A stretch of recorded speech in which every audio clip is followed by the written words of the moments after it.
दतिया जिले की भांडर सीट से बीजेपी ने घनश्याम पिरोनिया को उतारा है मैदान में। और ये घनश्याम पिरोनिया वही हैं जो 2013 से 2018 के बीच बीजेपी के ही सिंबल पर विधायक चुने गए थे और तब उन्होंने कांग्रेस के वरिष्ठ नेता दिग्गज नेता फूल सिंह बरैया को हराया था। इस बार वही तस्वीर दोहराई जा रही है। बीजेपी ने घनश्याम जी को टिकट दिया है और विरोध में कांग्रेस ने फूल सिंह बरैया को टिकट दिया है। फिर से एक बार दिलचस्प मुकाबला होगा। घनश्याम जी हमारे साथ है। घनश्याम जी, कैसे देख रहे हैं मुकाबले को, क्योंकि पहले आप हरा चुके हैं उन्हें, फिर इस बार मुकाबला उन्हीं के साथ है आपका? जी, भारतीय जनता पार्टी ने मेरे ऊपर विश्वास किया है। हमारे केंद्रीय नेतृत्व और प्रदेश नेतृत्व का मैं आभार व्यक्त करता हूं और उनकी अपेक्षाओं में हम सब लोग खरे उतरे हैं। भारतीय जनता पार्टी भांडेर में प्रचंड बहुमत से जीते। इस लक्ष्य को लेकर के भारतीय जनता पार्टी का प्रत्येक कार्यकर्ता वहां पर और मैदान में उतरने वाला है। किस खास तरह की तैयारी है, क्योंकि दावा वो भी कर रहे हैं जीत का, उनके समर्थक भी कर रहे हैं, तो किस तरह की आपने योजना बनाई है कि भाई उनको अगर चित्त करने की योजना है आपकी, तो किन मुद्दों पर उनको आप घेरने के लिए तैयार हैं? देखिए, भारतीय जनता पार्टी की केंद्र सरकार के हमारे प्रधानमंत्री माननीय नरेंद्र मोदी जी और मुख्यमंत्री माननीय शिवराज सिंह जी के जो जनकल्याणकारी कार्य हैं, जनता और किसान और सभी वर्गों के कल्याण के जो काम उन्होंने किए और ख़ासतौर पर जो मुख्यमंत्री जी ने लाडली बहना का जो नया कार्यक्रम प्रारंभ किया है, इससे सभी लोग अभिभूत हैं। और प्रधानमंत्री जी ने जो गरीबों को प्रधानमंत्री आवास के माध्यम से आवास उपलब्ध कराने से लेकर के और जो हमारे गरीब वर्ग के लोग जो इलाज से वंचित रहते थे, ऐसे लोगों को 5 लाख रुपए तक की सहायता राशि आयुष्मान कार्ड के माध्यम से उपलब्ध कराना, मैं समझता हूँ अंतिम छोर के व्यक्ति के कल्याण का कार्य है।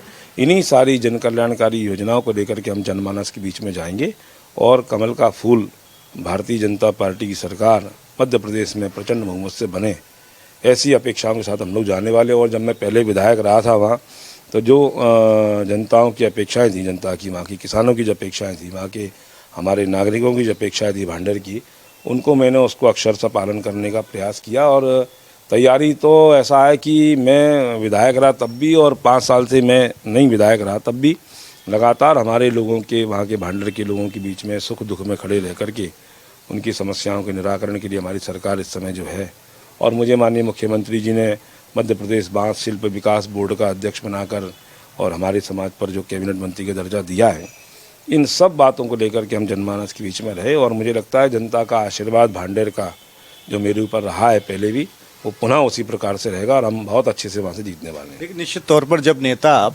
जनता के बीच में ही रहता है, पहचान बनाता है, तो जाहिर है कि चुनाव में जनता का भी साथ भी उसको मिलता है। पिछले कार्यकाल में वो कौन से काम थे जो रह गए या जो आप करना चाहते हो अपने इलाके के लिए, लोगों के लिए, और इस बार आपकी प्राथमिकता में हो? एक वहाँ एसआर कंपनी का बड़ा प्लांट लगाने की आवश्यकता थी और उसको हमने रखा है और सरकार बनेगी और केंद्र में हमारी सरकार है, हम सब लोग प्रयास करेंगे उसको फिर से फलीभूत करें। बाकी ITI कॉलेज से लेकर के सड़कों का जाल बिछाने तक, शिक्षा के क्षेत्र में स्कूलों के निर्माण, हाई स्कूलों के भवनों के निर्माण, सब करने का काम भी हमारी सरकार के माध्यम से हुआ है। पिछले कार्यकाल में आपने तमाम काम कराए जैसा आप दावा कर रहे हैं, जनता के बीच रहे आप, जब विधायक नहीं थे तब भी आपने काम कराए। कौन से वो काम हैं जो छूट गए हैं और जो आपकी प्राथमिकता लिस्ट में हो कि इस बार अगर जनता ने मौका दिया तो आप पूरा कराएंगे? वहाँ के जो हमारे युवा हैं उनको रोजगार के साधनों की आवश्यकता हेतु वहाँ लंबे समय से मांग है एसआर जी प्लांट के लिए, उसको हम पूरा कराने का हम सब लोग प्रयास करेंगे। और बाकी वहाँ मैंने मेरे विधायक कार्यकाल में ITI कॉलेज हो या हमारे यहाँ जो बिजली के बड़े जो आवश्यकता किसानों को थी, तो सरसई रोड पर हो, सालोन बी में हो या उड़ीना में हो या पंडोखर में हो, यहाँ बड़े बड़े ट्रांसफार्मर रखवा करके किसानों की समस्याओं के निराकरण का काम किया। नहरों का हमारे यहाँ काम हुआ। शिक्षा के क्षेत्र में जो है लगभग बहुत सारे स्कूलों के भवन वहाँ निर्माण कराने का भी काम हुआ। और हमारे यहाँ पर जो भांडेर महोत्सव और उन्नाव महोत्सव जो हमारी संस्कृति और संस्कारों से जोड़ने का काम जो होता है, तो मध्य प्रदेश संस्कृति मंत्रालय के माध्यम से वो भी हम लोगों ने किया है।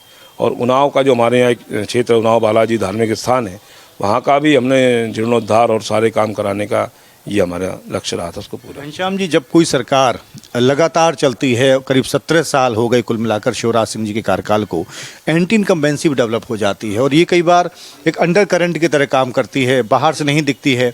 और लेकिन मैं भारत एक्सप्रेस की टीम घूम रही है पूरे मध्य प्रदेश में, हम लोग जा रहे हैं, जायज़ा ले रहे हैं, लोग बदलाव की बात भी कर रहे हैं। कैसे देख रहे हैं? इस बार चुनौती कठिन है? ये देखिए, ये तो कांग्रेस का फैलाया हुआ शगुफा है। आज मध्य प्रदेश के मुख्यमंत्री माननीय शिवराज सिंह जी और माननीय प्रधानमंत्री नरेंद्र मोदी जी के, मैंने कहा ना प्रारंभ में, जन कल्याणकारी कार्य हैं, उनको आप कहाँ ले जाओगे? जो जनता को अभिभूत कर रहे हैं, जो जनता के लाभ दे रहे हैं, जनता की मदद कर रहे हैं। आप सोचो ना, कांग्रेस की सरकार रही तो संबल योजना बंद करने का काम किया। किसी के यहाँ पर अगर दुखद घटना हो जाती है और संबल के माध्यम से उनको अगर लाभ मिलता है तो क्यों कांग्रेस ने बंद की? क्यों लाडली लक्ष्मी योजना बंद करी? क्यों मुख्यमंत्री कन्यादान योजना के माध्यम से गरीबों का जो विवाह होता था बंद करने का काम किया? ये कहीं ना कहीं रोकने का काम हुआ है, इसको हमने और पूरा करने का काम किया। घनश्याम जी की पत्नी भी हमारे साथ हैं। कितना मुश्किल होता है पति के तौर पर जब नेता एक हो और उसका साथ देना? नहीं, कोई मुश्किल नहीं है। बड़ा आसान होता है, लेकिन एक नेता की पत्नी होना मुश्किल होता है। थोड़ा होता है पर चल जाता है, ऐसा कुछ वो नहीं है। अगर पति आगे बढ़े तो पत्नी का भी हाथ होता है उसमें। और हम तो यही चाहेंगे कि भांडेर हमारा परिवार है, आगे बढ़ाएं भांडेर वासियों को भी, और जो निर्माण होना है वो भी आगे करें। बस यही माता से प्रार्थना है। भगवान जी के दर्शन किए आपने मंदिर में, दोनों लोगों ने। अब जनता का आशीर्वाद मिलेगा, यकीन है आप? जी, पूरा मिलेगा, पूरा यकीन है। भगवान पे भी मुझे विश्वास है और आगे भी रहेगा हमेशा। और भांडेर वासियों पे भी विश्वास है कि वो आगे जीत कर लहराएंगे। घर के काम देखना एक पत्नी के तौर पे, लेकिन इलाके में भी जनसंपर्क करना, महिलाओं से संपर्क करना, वोट मांगना, ये कैसे तालमेल बैठाती हैं आप? इतनी है, एक महिला को माता रानी का रूप दिया गया है कि जो काली माता रहती हैं वो सब संभालती। ऐसी एक महिला को अभी एक पद दिया गया है, तो वो घर भी संभाल लेती हैं और बाहर का भी संभाल लेंगी, राजनीति का भी। आपने एक बड़ी अहम बात कही, कोई भी मर्द, कोई भी पुरुष सफल होता है, एक औरत का उसके पीछे हाथ होता है, लेकिन ये क्रेडिट घनश्याम जी देते हैं आपको? जी, पूरा देते हैं, पूरा क्रेडिट देते हैं और परिवार को भी देते हैं। पहला परिवार है, बाद में पत्नी है, पहले परिवार का भी महत्व होता है। पूरा क्रेडिट देना भी चाहिए। जी जी बिल्कुल बिल्कुल। जो कुछ रहना बिल्कुल बिल्कुल, उसमें बराबर का योगदान है। जी जी। देखिए साहब, मैं निवेदन करना चाहता हूँ आपके चैनल के माध्यम से कि कोई भी व्यक्ति बढ़ता है, बहुत ऊंचे पद पर भी पहुँचता है, तो उसमें कहीं ना कहीं परिवार से लेकर के और उनके जो सहयोगी होते हैं, उनको जो बढ़ाने वाले होते हैं, उनका बहुत बड़ा योगदान रहता है। लोग ये कहते हैं ना घमंड में मैं हूँ, मैंने मेरे कारण, ये नहीं रहता है। एक एक व्यक्ति को गढ़ने में न जाने कितने लोगों का हाथ रहता है। हम सबको उनका आभारी रहना चाहिए। और मैं तो निवेदन करना चाहता हूँ कि अच्छे दिन भी आते हैं और बुरे अवसर भी आते हैं, और बुरे अवसर पर आप देखो परिवार कैसे चलता है, कैसे वो लोग दिन रात हमारी चिंता करते हैं, कैसे इंतज़ार करते हैं, कैसे वो कम साधनों में भी परिवार, घर और समाज को चलाने का काम करते हैं। तो मैं तो यही कहना चाहता हूँ कि हर एक बड़े व्यक्ति को बढ़ाने में समाज के सब वर्गों का बहुत बड़ा योगदान रहता है, और हमको उनके प्रति हमेशा कृतज्ञता व्यक्त करते रहना चाहिए। बहुत बहुत शुक्रिया आपका। तो घनश्याम पिरोनिया जी को आपने सुना, उन्होंने कहा कि लड़ाई मुश्किल हो सकती है, लेकिन उनके लिए वो जीत की उम्मीद पाले बैठे हैं। वो चाहते हैं कि जनता के बीच रहकर उन्होंने जो काम किया है विधायक रहते हुए या उसके बाद भी, इसलिए जनता भी उन्हें आशीर्वाद देगी। और साथ ही साथ उन्होंने सरकार की जो तमाम योजनाएं हैं उनको गिनाया है और कहा है कि उस कामकाज पर, यानी शिवराज सिंह सरकार का जो कामकाज रहा है, उस पर भी जनता इनके हक में वोट करेगी और इन्हें जिताकर फिर से एक बार विधानसभा भेजेगी। कैमरामैन मधुर के साथ राघवेंद्र द्विवेदी, दतिया, मध्य प्रदेश।